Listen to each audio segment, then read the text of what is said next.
이 비유를 들려주신 것은 자기를 의롭다고 믿고 다른 사람을 멸시하는 자들을 깨우치시기 위한 것이었습니다. 그들은 스스로에 대해서와 자신의 선함에 대해서 대단한 자부심을 지니고 있는 사람들이었습니다.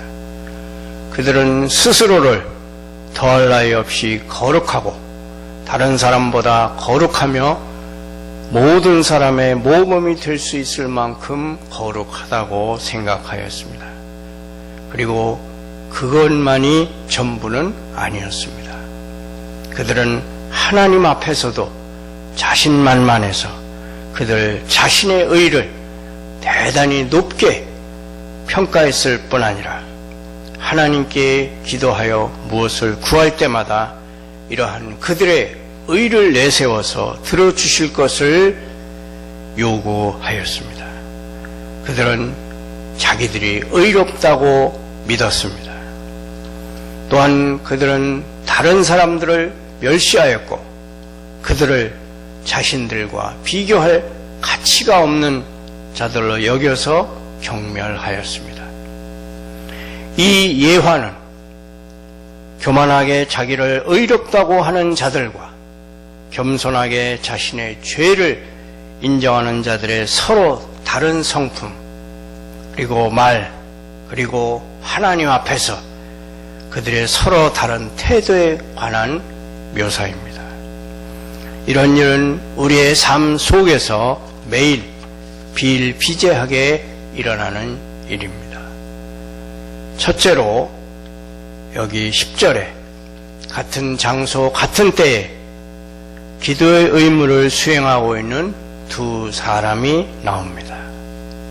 두 사람이 기도하러 성전에 올라갔습니다. 하나님은 솔로몬의 기도에 대한 응답으로 성전 안에서와 성전을 향해서 올바르게 기도를 드리면 응답해 주시겠다고 약속을 해 주셨습니다. 우리는 그리스도는 우리의 성전이시기 때문에 하나님께 나아갈 때마다 그리스도를 바라보아야 합니다. 바리새인과 세리 둘 다 기도하러 성전에 올라갔습니다. 눈에 보이는 교회에서 하나님을 예배하는 자들 중에는 선한 자들과 악한 자들, 하나님의 응답을 받는 자들과 그렇지 못한 자들이 섞여 있습니다. 바리새인은 교만하였지만 자기는 기도하지 않아도 된다고 생각하지는 않았습니다. 세리는 겸손하였지만 기도의 은택으로부터 자기가 배제되었다고는 생각하지 않았습니다. 바리새인이 기도하러 성전에 간 것은 성전은 길거리의 모퉁이보다 더 많은 사람들이 붐비는 공적인 장소여서 많은 사람들이 그가 길게 기도하는 모습을 보고 칭찬할 것이기 때문이었습니다. 위선자들은 오직 칭찬을 얻기 위해서 외적인 경건의 행위를 계속해 나가는 것입니다. 세리가 성전에 간 것은 성전이 만민이 기도하는 집으로 정해져 있었기 때문입니다. 바리새인은 사람들에게 잘 보이기 위해서 성전에 갔고 세리는 기도하기 위해서 성전에 갔습니다. 바리새인은 자신을 과시하기 위해서 성전에 갔고 세리는 간구하기 위해서 성전에 갔습니다. 하나님은 우리가 거룩한 규례들 속에서 어떠한 마음과 의도를 가지고 하나님을 섬기는지를 보시고 거기에 따라서 장차 우리를 심판하실 것입니다. 둘째로 11절과 12절에 바리새인이 한 말이 나옵니다. 그는 자기 자신에게 도취해서 자기 자신과 자신을 찬양하는 것 외에는 눈에 보이는 것이 없었고 하나님께 영광 돌리는 일도 안중에 없었습니다. 그는 자기가 의롭다고 굳게 믿고 있었습니다. 그는 자기가 한 수많은 선행들을 늘어놓는데 물론 거짓은 아닐 것입니다. 11절과 12절을 보시겠습니다. 바리새인은 서서 따로 기도하여 이르되 하나님이여 나는 다른 사람들 곧 토색, 불의, 간음을 하는 자들과 같지 아니하고 이 세리와도 같지 아니함을 감사하나이다. 나는 일에 2번씩 금식하고 또 소득의 11조를 드리나이다. 토색이라고 하는 말은 돈을 억지로 달라고 억지로 빼앗는 것을 의미합니다. 하지만 이 바리새인은 하나님께 연락되지 못하였습니다. 왜 그는 연락되지 못하였을까요? 그가 이것에 대해서 감사드린 것은 그 자체로 좋은 일이었지만 단지 형식적인 것에 지나지 않았던 것으로 보입니다. 그는 마치 성전에서 그가 볼 일은 하나님이 그가 얼마나 선한 자인지를 확인해 주는 것이 전부인 것처럼 자신의 선행을 자랑하고 계속해서 그 주제를 들먹이며 흐뭇해합니다. 그는 자기가 한 일들을 의라고 믿고 그런 것들에 대해서 말을 꺼냈을 뿐만 아니라 마치 그의 선행으로 말미암아 하나님이 그에게 빚진 자가 되기라도 한 것처럼 그 공로를 내세웠습니다. 그가 한 말 속에는 기도는 한마디도 없습니다. 그는 기도하러 성전에 올라갔지만 자신의 용건은 잊어버리고 자기 자신에게 몰두하여 자기가 선하다는 생각에 도취되어서 아무것도 심지어는 하나님의 은혜까지도 구할 필요가 없다고 생각하였습니다. 그 바리새인은 다른 사람들을 멸시하였습니다. 나는 다른 사람들과 같지 아니함을 감사하나이다. 우리는 정말 악하고 야비한 몇몇 사람들과 같지 아니한 것을 하나님께 감사할 이유는 있을 것입니다. 그러나 마치 우리만이 선하고 우리를 제외한 다른 모든 사람은 패역한 자들인 것처럼 말하는 것은 사람들을 도매금으로 판단하는 것으로서 우리가 해서는 안 될 일입니다. 세 번째로 여기에 세리가 하나님께 드린 말이 나옵니다. 13절입니다. 세리는 멀리 서서 감히 눈을 들어 하늘을 쳐다보지도 못하고 다만 가슴을 치며 이르되 하나님이여 불쌍히 여기소서 나는 죄인이로소이다 하였느니라. 그것은 교만과 허례허식에 가득 차 있었던 바리새인의 말과는 정반대로 겸비와 자괴감으로 가득 차 있습니다.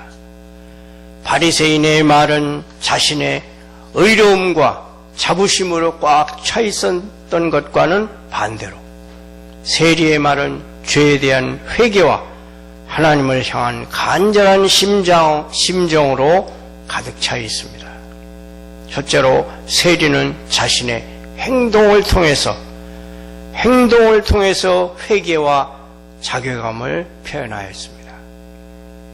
그가 기도를 드릴 때 취한 자세는 매우 진실하고 겸손한 마음을 그대로 표현한 것으로서 통회하고 참회하며 순종하는 마음을 그대로 드러내주는 모습이었습니다.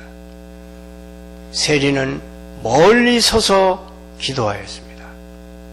세리는 자기가 하나님께 가까이 나아갈 자격이 없다고 여겨서 멀찍이 떨어져 있었는데 이렇게 함으로써 세리는 하나님께서 자기를 멀찍이 두셔서 영원히 가까이 하지 않으셔도 합당한 일인데도 자기가 이렇게 성전에 갈 수 있도록 허용해 주신 것만도 큰 은총이라고 고백한 셈입니다. 그리고 세리는 유대인들이 기도할 때 보통 그러하듯이 하늘을 향하여 손을 들기는커녕 감히 눈을 들어 하늘을 쳐다보지도 못하였습니다.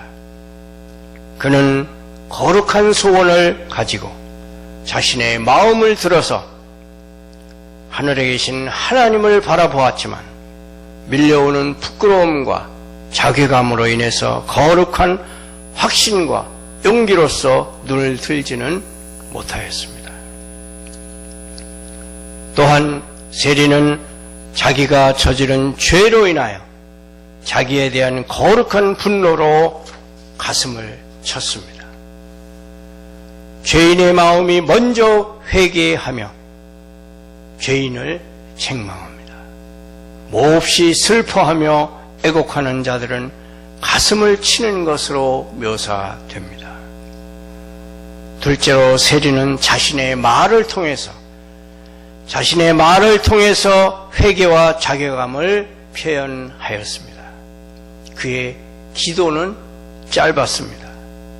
그는 두려움과 부끄러움으로 인해서 많은 말을 할 수 없었습니다. 한숨과 탄식으로 인해 말이 나오지 않았습니다. 그러나 그가 말한 내용은 아주 적절한 것이었습니다.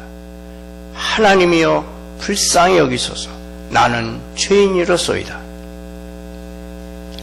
세리는 하나님 앞에서 자기가 본성적으로 죄인일 뿐 아니라 실제 행위들을 통해서 죄를 지었다는 것을 고백합니다.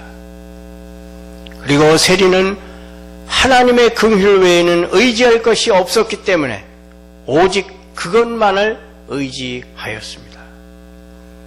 바리새인은 그가 한 금식들과 11조의 공로를 내세웠습니다. 그러나 이 불쌍한 세리는 자신의 공로는 아예 생각조차 할 수 없었기 때문에 오직 하나님의 긍휼이라는 도피성으로 달려갔습니다.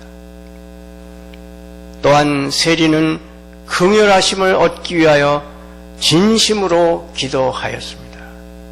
세리는 거의 굶어 죽게 된 거지가 먹을 것을 구걸하는 심정으로 하나님께 나아왔습니다. 그가 드린 모든 기도의 요지는 하나님이여 불쌍히 여기소서, 나는 죄인이로소이다 라는 것이었습니다. 결론적으로 말씀드립니다. 누가 하나님께 연락되었습니까?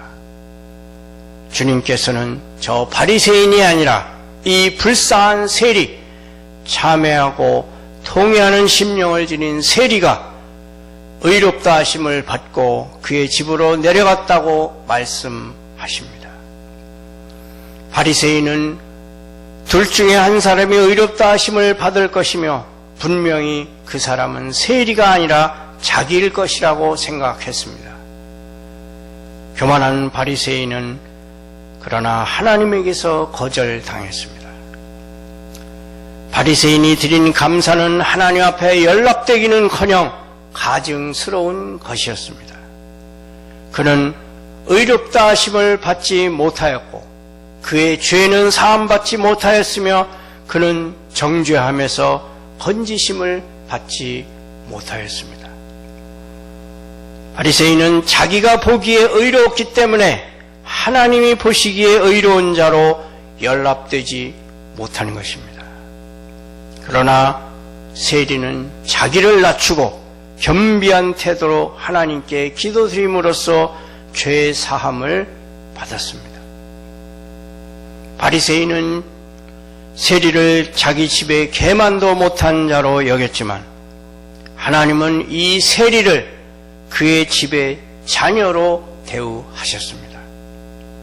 일이 그렇게 된 이유는 하나님은 교만한 자를 대적하시되 겸손한 자들에게는 은혜를 주시기 때문입니다. 스스로를 높이는 교만한 자들은 하나님과 경쟁하는 자들이기 때문에 반드시 낮아지게 될 것입니다. 스스로를 낮추는 겸손한 자들은 하나님께 복종하는 자들이기 때문에 높아지게 될 것입니다. 하나님은 그들이 높아지는 것을 은혜로 받아들이는 자들을 위해서는 높아짐을 준비해두고 계시지만 그들이 높아지는 것을 당연한 것으로 여겨서 마치 빚쟁이처럼 요구하는 자들을 위해서는 높아짐을 준비해두고 계시지 않습니다.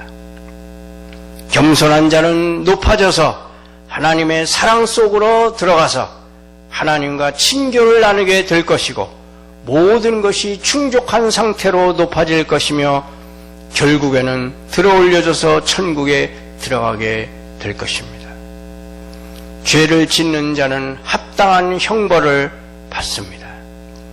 자기를 높이는 자는 낮아질 것입니다. 도리를 다한 자는 합당한 보상을 받습니다. 자기를 낮추는 자는 높아질 것입니다. 시편 17절 주는 겸손한 자의 소원을 들으셨사오니 그들의 마음을 준비하시며 귀를 기울여 들으시느니라. 시편 147편 6절 여호와께서 겸손한 자들을 붙드시고 악인들은 땅에 엎드려뜨리시는도다. 베드로전서 5장 5절은 말씀합니다. 다 서로 겸손으로 허리를 동이라. 하나님은 교만한 자를 대적하시되 겸손한 자들에게는 은혜를 주시느니라. 그러므로 하나님의 능하신 손 아래에서 겸손하라. 때가 되면 너희를 높이시리라. 아멘.